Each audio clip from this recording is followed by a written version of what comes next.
Hey, greetings. Second video of today. I get in the mood now and then. And this time, I'm doing one of my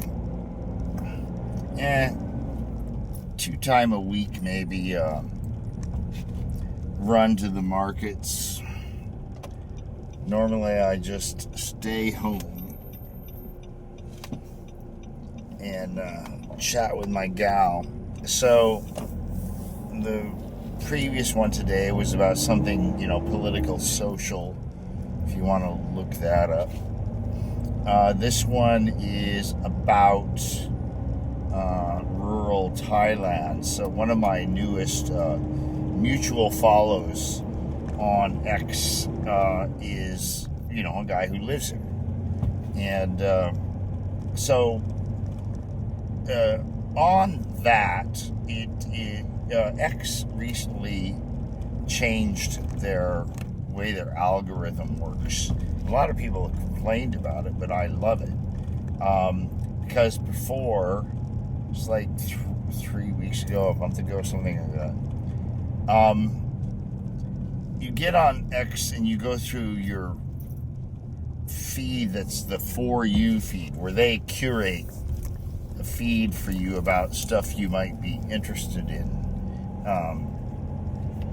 Whether you follow or don't follow the person, just kind of what's getting a lot of engagement and stuff. And they changed it, and now it is because I post a lot about my life here in rural Thailand as a 65-year-old American expat. My visits to Thailand go back 40 years, and I've been living here nearly coming up on 7 years permanently, with a renewing visa that you have to renew every year, called a retirement visa. And so what has happened in my feed is that my feed is full of other people, other guy kind of dudes like myself that live in Thailand, and not the people who frequent all the nightlife scene, which I've done plenty of. Don't get me wrong. I'll get to that in a second. But they actually are doing shit out in rural Thailand, just like myself, right? They've got a great gal. And everything looks good. And so they build out, she owns some land, or it's family land or whatever.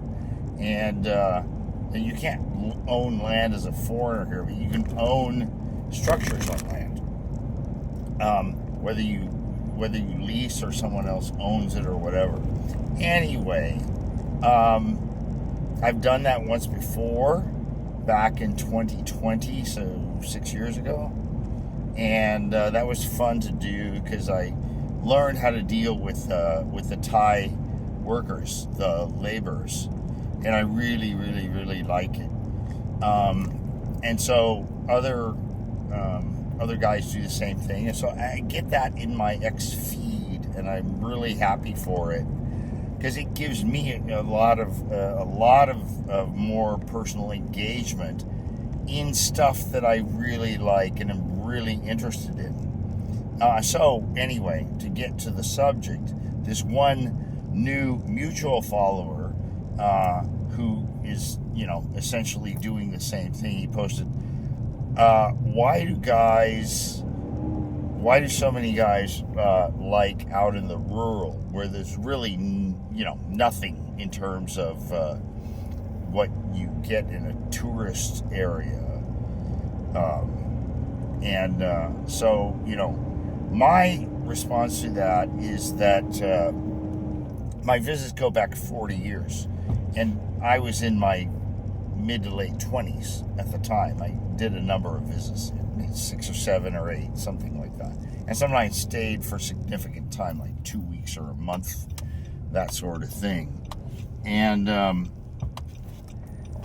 And of course, back at that time, it was all about the nightlife, the party scene, the girls, and all of that.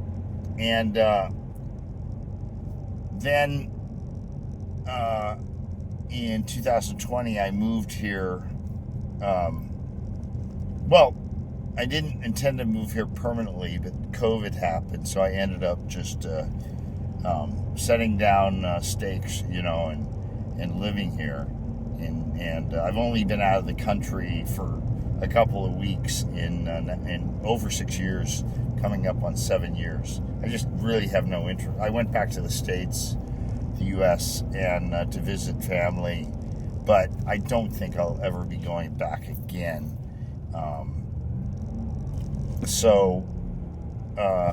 And they're welcome to come here, but none ever have.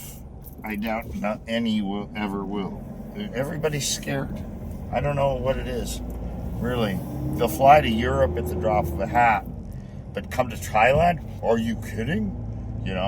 It's hilarious to me. Anyway, so he's like, why do guys live in rural? Well, when I first got here in 2020, I first was maybe about 6 months in Chiang Mai, which is a nice place. What I like about Chiang Mai is the traffic. They have this ring road around the old city, and it makes it really kind of easy and cool to get around. Also, it just seems like the drivers in Chiang Mai have more sanity, because the rest of Thailand, there's not much sanity in drivers. And so I like Chiang Mai. Then I got a gal, and this now COVID starts. COVID is in the heat of the COVIDiacy, and so I said, okay, let's go to Sisaket, which is deep rural Isan, which is a region of Thailand. And there's kind of like two areas of Isan. There's the part that's close to Cambodia, which is Sisaket. It's like 30 kilometers away from the Cambodian border. And then there's the one I live in now, which is up near the Laotian border. Little bit different, but at any rate, I also, after Sisaket, I lived in Jomtien, which is near Pattaya, just a beach down. And then COVID came back on again at the beginning of 2021, and so I moved to South Phuket, the very southern tip of Phuket, called Roai, and lived there for over 2 years. But I just couldn't I couldn't tolerate the rainy season anymore. It's just late in the year, and it just persists forever and ever and ever. Rains all the goddamn time. So I moved to Pattaya, and I was there for over 2 years. I had a great condo overlooking all of Pattaya Bay. 1 bedroom. It wasn't like a cramped studio. And but then through a Thai gal that I was acquainted with, she introduces me to a friend of hers who was in Pattaya for visiting for a while.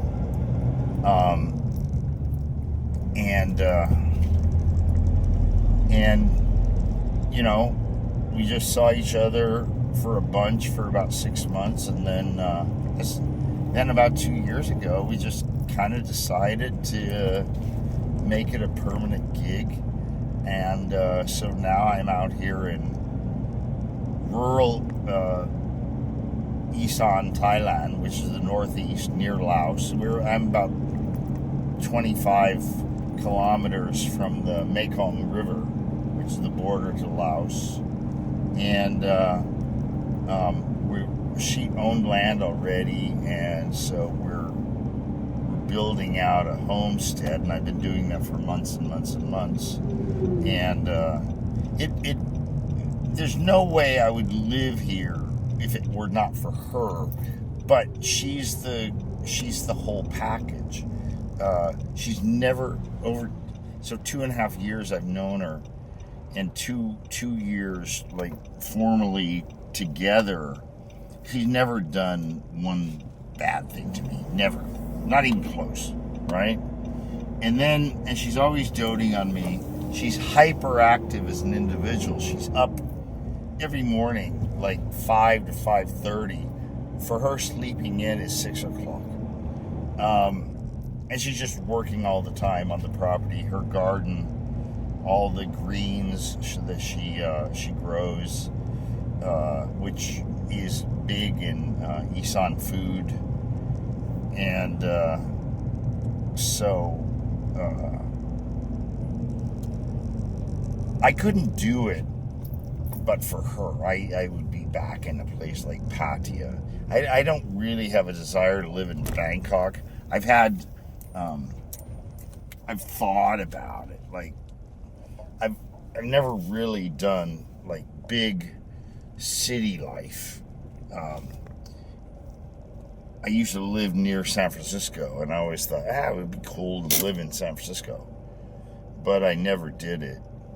And so I'm here, and it's because of that. The girl. If not for the girl, no, I wouldn't be here. You have to have a girl that's taking care of you. And she dotes on me all the time. It's crazy. Never done me wrong. Dotes on me all the time.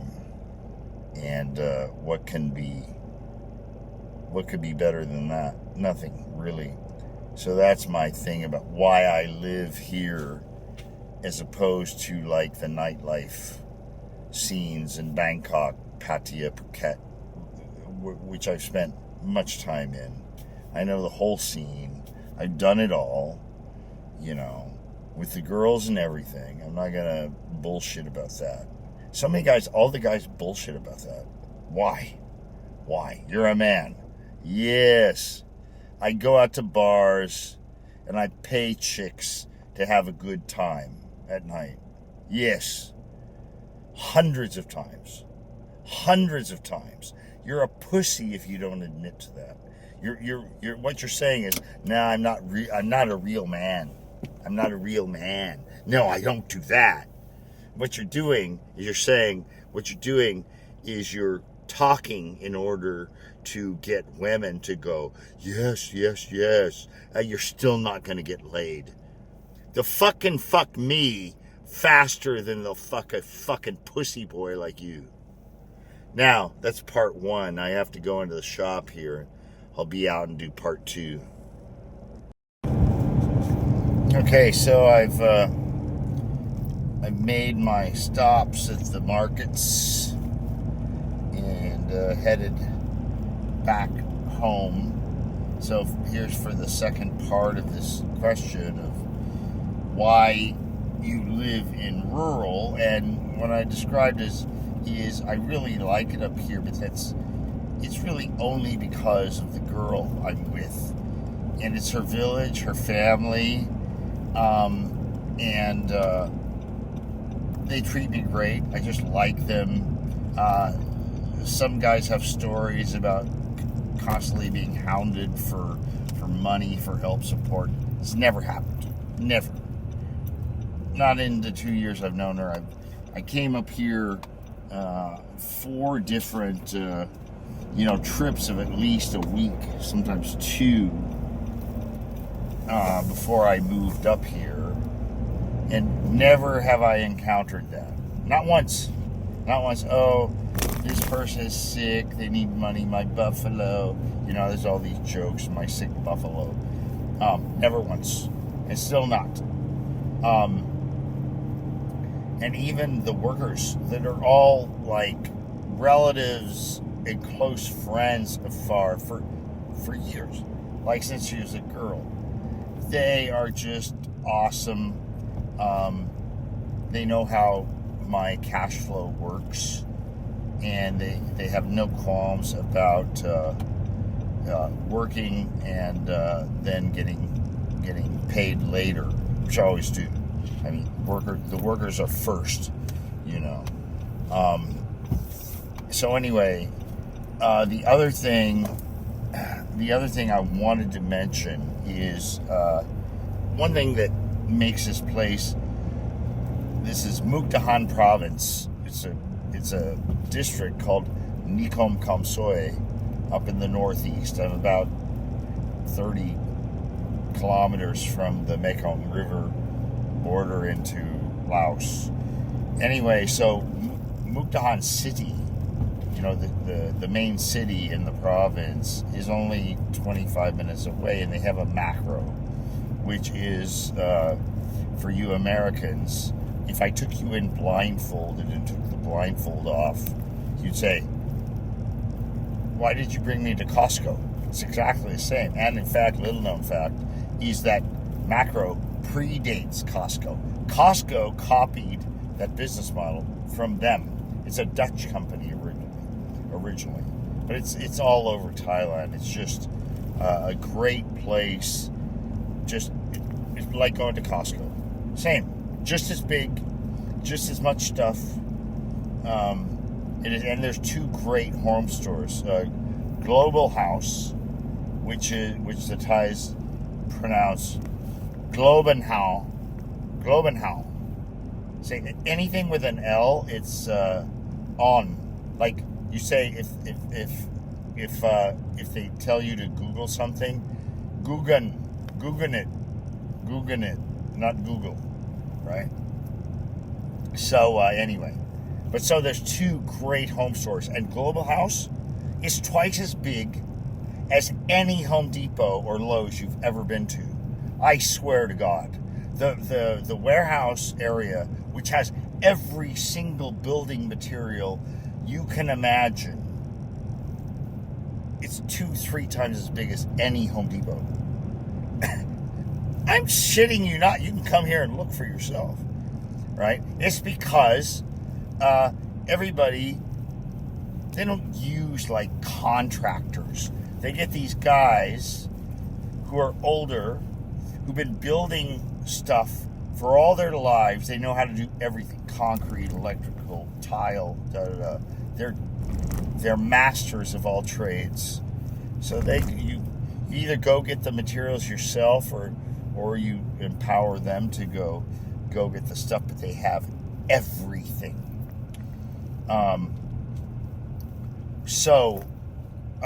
And in terms of here in the village, and